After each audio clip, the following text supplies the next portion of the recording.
Hi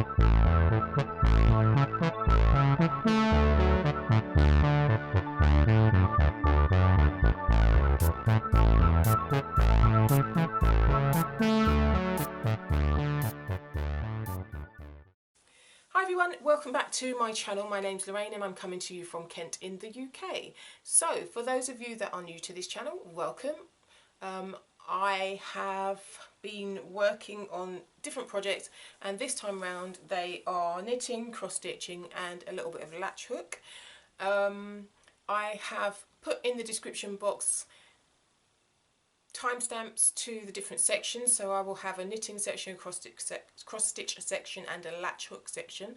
If you are only interested in a specific section, you can jump straight to that by using the timestamp below the video, so check that out. There's also information about the different projects that I talk about within the video down there too, so do check out the description box. If you have any questions or any comments, then feel free to share those in the comment section below the video. So let's get into what I've been working on. So I'm going to start by showing you, well, let's start with this, shall we? The flax. I have worked on the flax jumper. This is by TinCanKnits. That's what it's meant to look like. As you guys know, I made a mistake on the arms. So the arms were supposed to be a garter stitch panel for one, and I made the mistake in my following the pattern and I did a complete garter stitch sleeve. So I think that may have used up a little bit more of the yarn than I had intended. So let me show you what the jumper looks like. It's a little bit fitted, a little bit snug. I'm going to come back a bit. Whoops. Here we go. So jumper's a little bit snug. Here we are. So what I'm finding straight away, as you can just see, I've had to adjust the jumper, the bottom here. So it is a little bit shorter than I would like it to be, but I did use up all the yarn. So this is where we are with all the yarn used up, reclaimed and used. I've got a belt under there so it looks a bit bulky, but that's where it sits. It sits on my waist just above my bottom, and that's how it's looking. I'm constantly tugging that down to get it to sit where I want it to be. So that's one issue. It's very snug fit. So I have a vest top underneath so that the yarn is not close to my skin, because I've got sensitive skin. So that is working fine. Although the yarn is really soft and comfortable, I don't want to have any issues later on. So I put the vest top underneath. But that's all I could get underneath this jumper. There is no way I could get a t-shirt under here if it's a particularly cold day. You know, nothing like that. It has to be just a vest top or a camisole, because it's just not, it's too snug for that. So the sleeves, as you can see, are 3/4 lengths. If I pull them down, it can come down to like here, but it looks a bit silly being there. So, you know, I just let it fall in its natural place, which is 3/4 lengths, which is fine.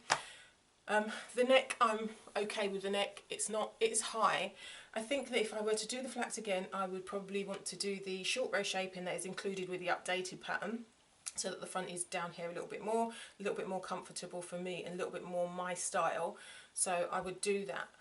Also, to note, the flax pattern is actually designed for worsted weight yarn. Sorry, I've got hair on my face. Worsted weight yarn. And I've used a DK weight yarn.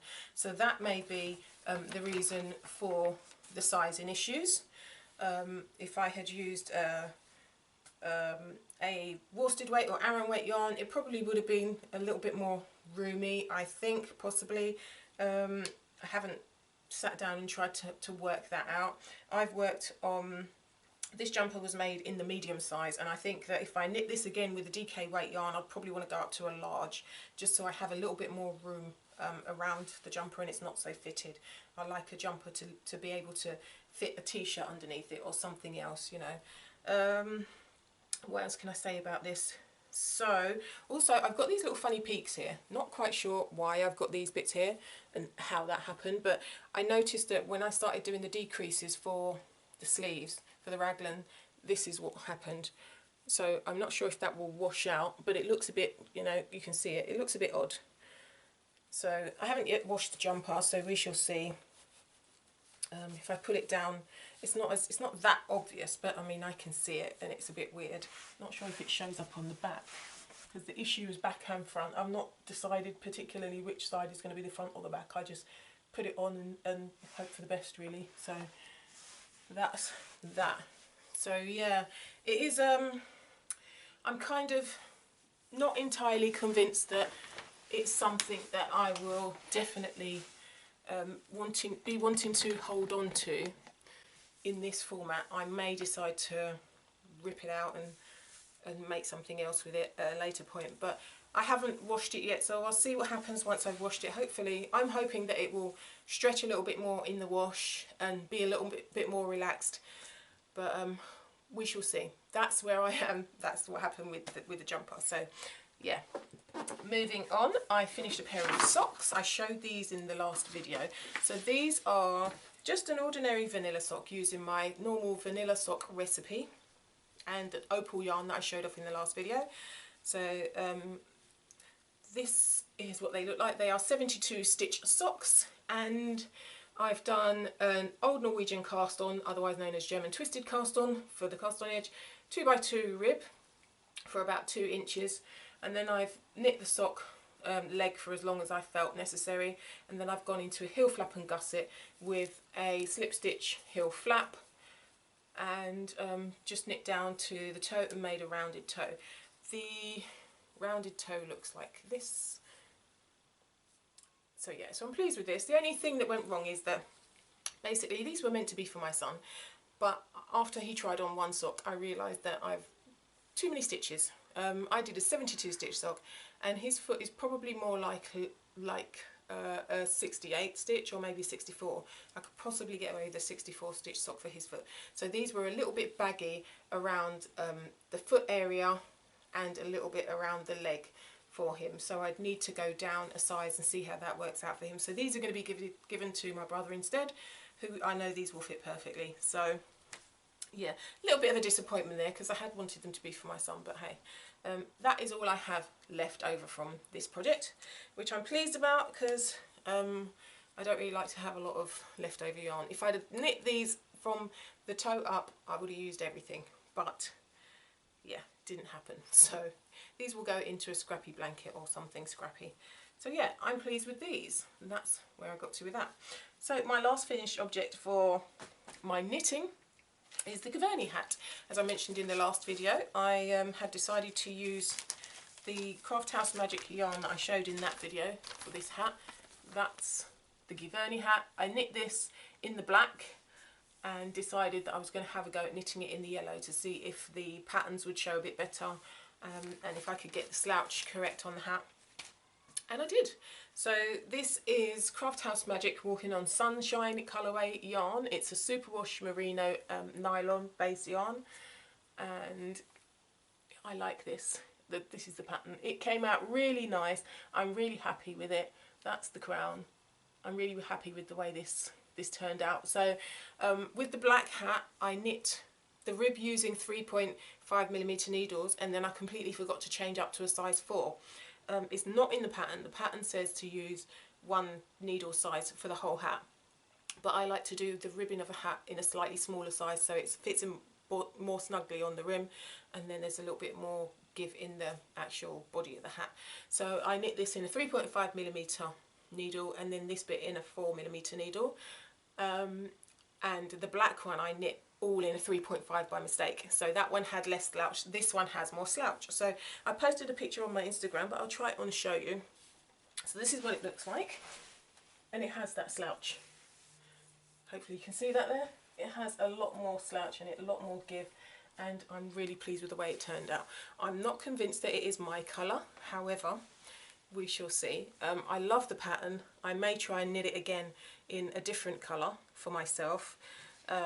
Like I said, at the moment I'm not convinced that it's really my colour, but maybe if I wear something dark here it could go with it, or maybe I was thinking about knitting a shawl in the same colour or a scarf to go with it, and then because I've got a navy blue coat and I thought that would probably look quite nice as a contrast colour, the navy blue and the mustard kind of yellowy colour as the accessories. That will probably look quite nice and probably would make that work a bit better with my my skin tone. So yeah, so that's where I am. I'm really pleased with it. I'm happy it turned out like this. Just need to put one of my labels on it to personalise it, and then this will possibly go in the gifting bag, or depending on if I make a shawl to go with it, but I think I'll need to buy more of the yarn to make a shawl, but we shall see. Actually, I'm making socks with that, which I don't have here. Let me grab that and I'll show you that.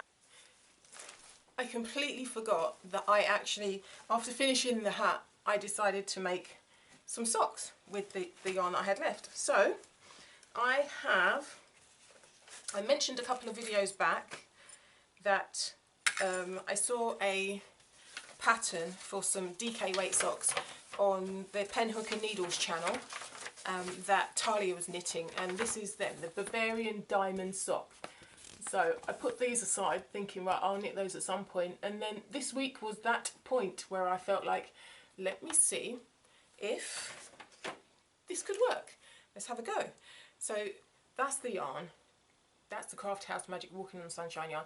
I'm actually knitting two socks in tandem, and I'm using the outer end of the yarn and the inner end of the yarn, so that's why it's a bit of a tangle. So I have got to the heel, I've got to the, what do you call this, the gusset. I'm down to the gusset now, so this is where I'm at. It's a free pattern on, what was it on? Lovecraft, I think it was. I will try and remember to link in the description box below the video. That's where I am. So I've got two socks done, down to the gusset decreases. That's where I'm at the moment. I'm working on, I think these are 3.25mm needles. One of them's 12 inches and one of them is, actually I think they're both 12-inch needles. I think they're both 12-inch needles. One set is Chalgu interchangeables, and the other one is Aida. So yeah, that's what it looks like. So it's a twisted rib cuff for I think about 2 inches here, and then we go into the pattern. I did make some mistakes in the pattern. Let me just hold up one for you.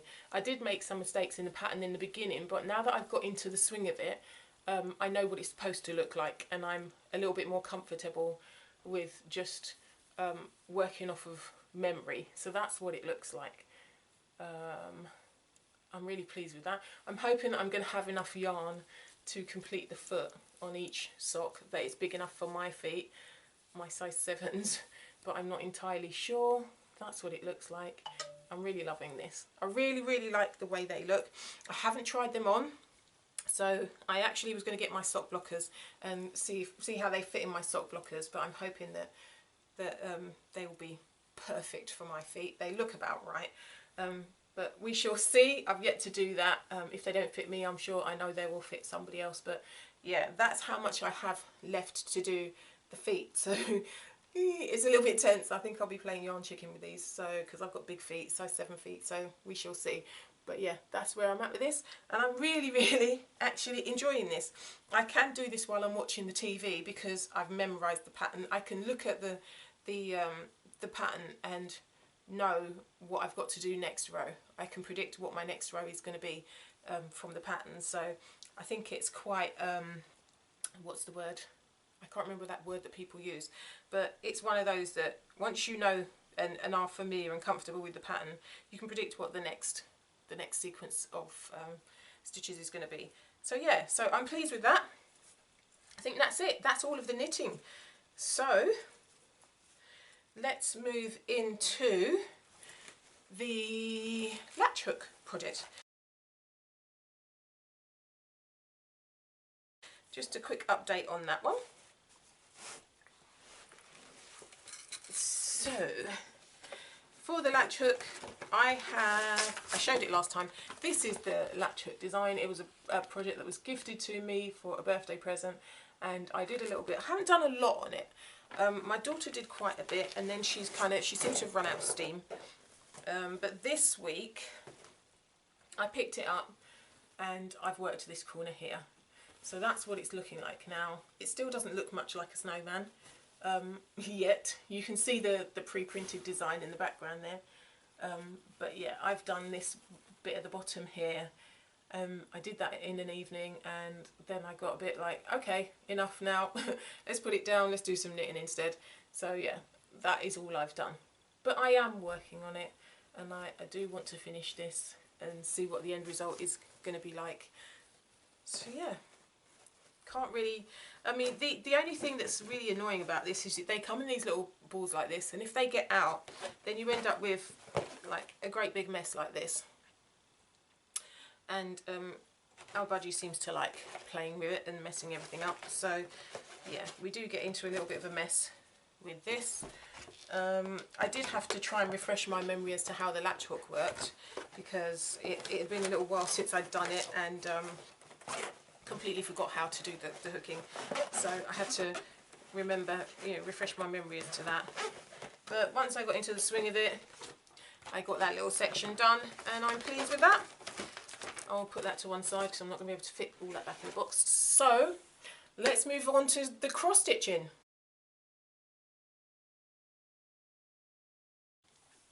So for cross stitching, I have been working on a few different things. So where do I start? Let's see. I have made some progress on the Modern Folk Embroidery pattern, chart that I was working on. So this is what it looked like last time. And I have now finished that complete section. So there it is. This is what it's looking like now. I've finished this whole block here, and now I need to do the third block.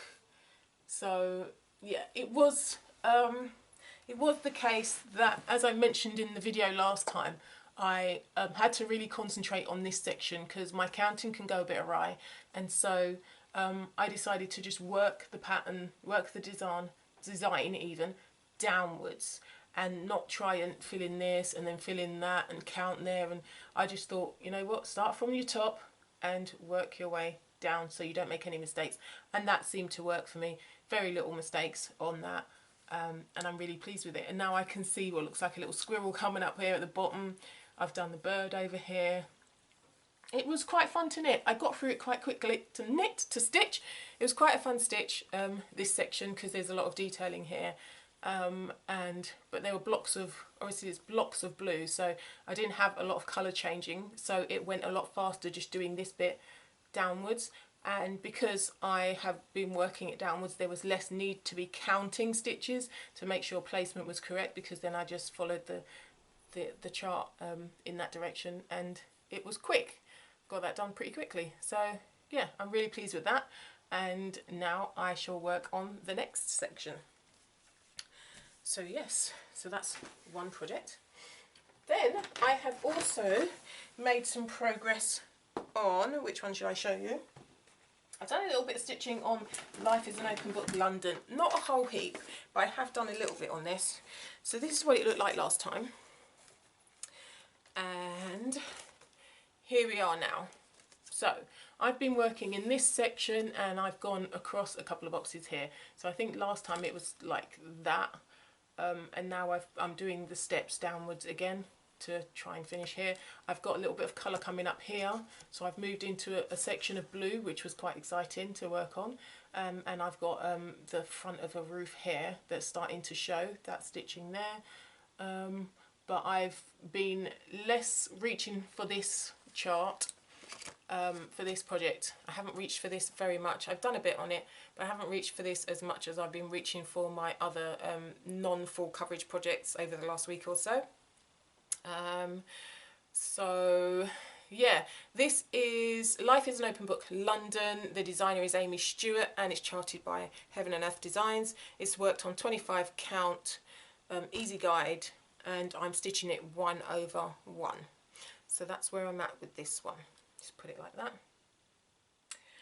Then the other full coverage that I have been working on was the Tiki Beach Sunset. Let me just remove the chart.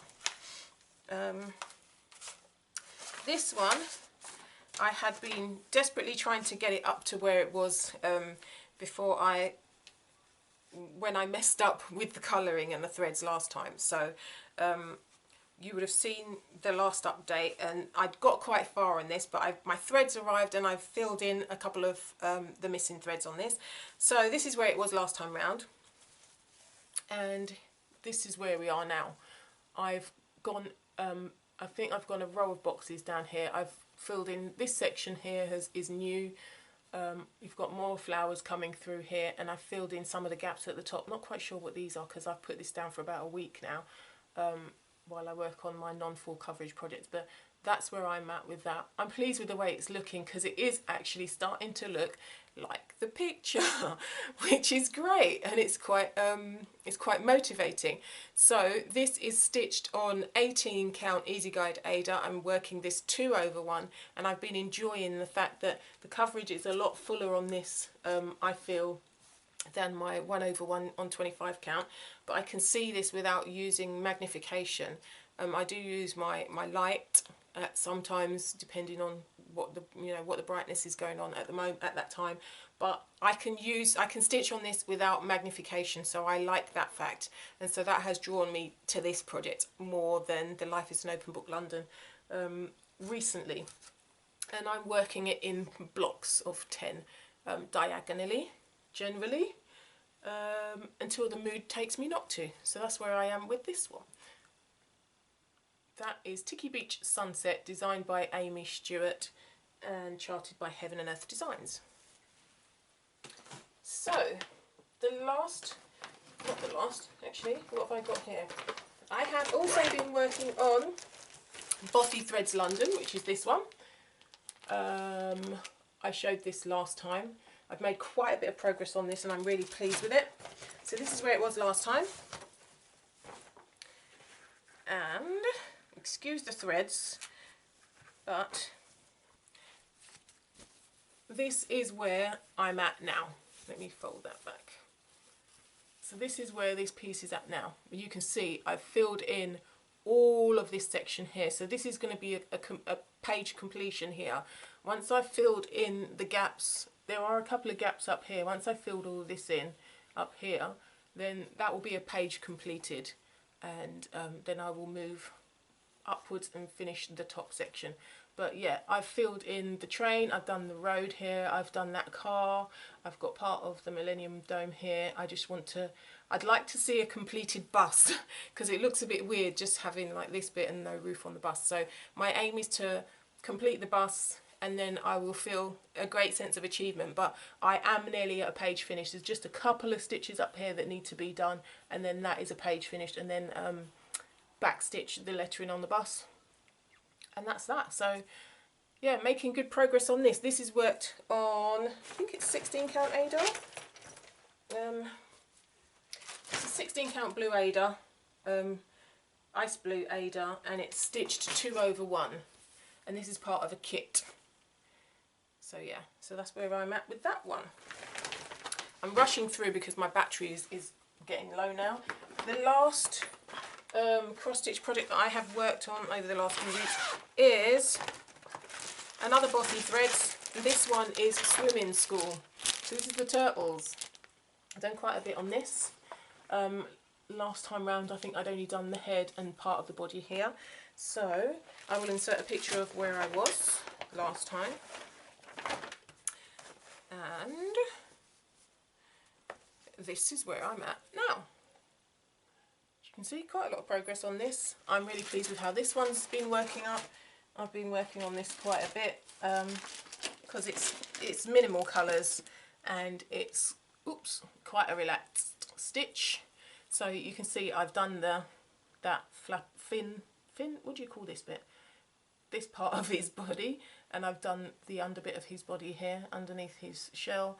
And yeah, I'm going to be, I think the next step is working up and finishing off that arm, but these are different pages. So that was like one page, and this is another page, and then it goes that way, and then there's a couple more turtles. So yeah, so it gets a little bit, I have to keep shifting pages to do this. I did have, although this is a simple chart, I did have a number of issues with the stitching, with the counting up to this point here, because I think when you get a page that has nine squares on it, and then you go to the next page and it's only got like 1 square for that row. And if you forget where you were last time, you're counting. I was counting thinking that I had 10 squares to stitch over that block instead of 9, and so I made a mistake with my shift of the colours. I hope you know what I'm trying to say. It just, I was out of kilter with my counting because I made an assumption about the number of squares that were in a block, when in actual fact there were 9 and not the 10, because it had been carried over from the last page. So yeah, I have to be a bit more careful with this going forwards. But this is a Rendale design by Hannah Dale, and it's for Bothy threads, and this is stitched, it's part of a kit, and it's stitched on 14 count Zweigart Aida with a printed blue background, and it's stitched 2/1. So that is what it looks like, and I'm really pleased with this. So that is all of my cross stitching. The last thing I have to share with you is some charts that I bought from Heaven and Earth Designs.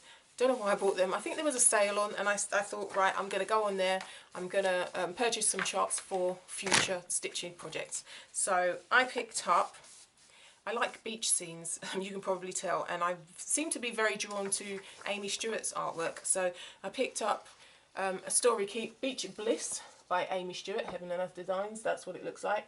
I love the look of that, and I'm thinking about stitching this on possibly a 20 count. As an experiment to use 20 count fabric, because I've not done that yet. So that was that's why I picked up that one. And I've seen a number of people work on this artwork by Randall Spangler, which is So Many Books, So Little Time, and this is a mini, and I purchased this one because I like books. Although I don't get a lot of opportunity to read, I thought this might be a nice piece to stitch on, because I realised I like projects with a lot of colouring. So I thought I would pick this up because it's got a lot of different colours in there, and I think I can find some enjoyment out of working on lots of different colours, blocks of colours. So I thought I'd have a go at this, but not in the immediate future, but it's there for when I'm ready to stitch on this. So that's that one. So yeah, so that is what I've picked up. I don't think there's anything else. I had one entry, well, one comment in relation to the free chart that I was giving away, which is the Damask Rose. I'm pretty sure that was Cheryl. I will put your name on across the screen, the person that is going to get that. The Lakeside Village Dimensions kit, nobody seems to want that, so that one will go off to charity. But yeah, the Damask Rose, if your name is up on the screen, do contact me and let me have your details so I can send that to you. And hopefully, I've got quite a few patterns that I would like to pass on. So in the next video I will probably do that. I have to get my act together and put a bundle together and let you see what I have to share. And I will try and remember to include knitting with that, because I do have quite a few knitting patterns as well. So yeah, so yeah, that is it from me. I'm sorry I've rushed this a bit, but I don't want my battery to die while I'm trying to film this. So I'm going to leave it there. Thank you so much for watching. If you've enjoyed the video, give me some thumbs up and let me know in the comment section below. If you have any questions, then do leave them in the comment section below the video and I'll do my best to answer those. But that is it from me. Thank you for watching, and hopefully I will see you in the next one. Bye for now.